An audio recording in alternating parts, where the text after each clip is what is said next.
दोस्तों, इमेजिन कीजिए एक कमरा है बर्लिन के आउटस्कर्ट्स में। साल है 1930।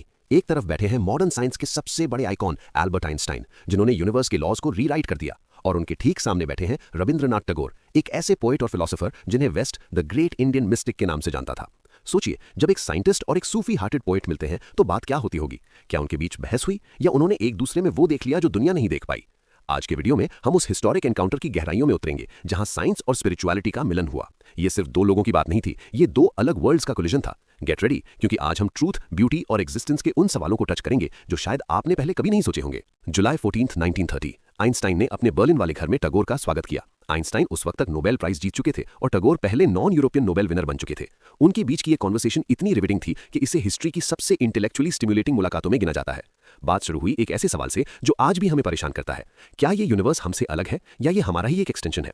टैगोर ने कहा कि हमारा यूनिवर्स ह्यूमन यूनिवर्स है। उन्होंने एक अमेजिंग एग्जांपल दिया। जस्ट लाइक प्रोटॉन्स और इलेक्ट्रॉन्स के बीच बहुत सारा गैप होता है, फिर भी मैटर सॉलिड दिखता है, ठीक वैसे ही हम सब इंडिविजुअल्स अलग हैं, लेकिन हमारे बीच जो ह्यूमन रिलेशनशिप्स हैं वो इस दुनिया को एक यूनिटी देती हैं।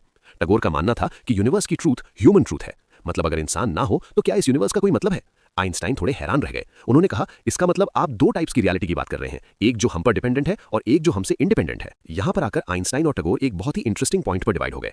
आइंस्टाइन ने पूछा, अगर इंसान ना रहे तो क्या अपोलो ऑफ बेल्वेडेयर, एक फेमस स्टैचू, फिर भी ब्यूटीफुल रहेगा? टैगोर ने बिना डरे कहा, नहीं। उनके हिसाब से ब्यूटी सिर्फ देखने वाले की आंख में ही नहीं बल्कि ह्यूमन कॉन्शियसनेस में एग्जिस्ट करती है।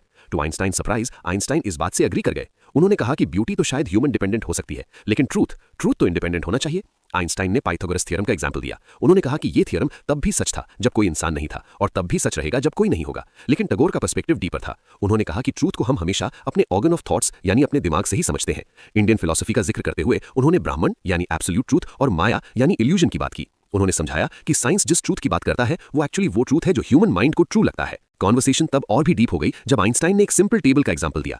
आइंस्टाइन ने कहा, अगर इस घर में कोई ना हो तब भी ये टेबल तो यहीं रहेगी ना। हमारे सेंसेस इसे परसीव करें या ना करें, रियलिटी एग्जिस्ट करती है। टैगोर ने स्माइल करते हुए जवाब दिया कि टेबल हमारे इंडिविजुअल माइंड से बाहर हो सकती है, लेकिन वो यूनिवर्सल माइंड से बाहर नहीं है। उन्होंने समझाया कि साइंस ने खुद प्रूव किया है कि सॉलिड टेबल एक्चुअली एक अपीयरेंस है। रियलिटी में तो वो सिर्फ रिवॉल्विंग इलेक्ट्रिक फोर्सेज यानी एटम्स का एक कलेक्शन है। तो जो हमें टेबल दिख रहा है वो एक्चुअली हमारा ह्यूमन परसेप्शन ही है।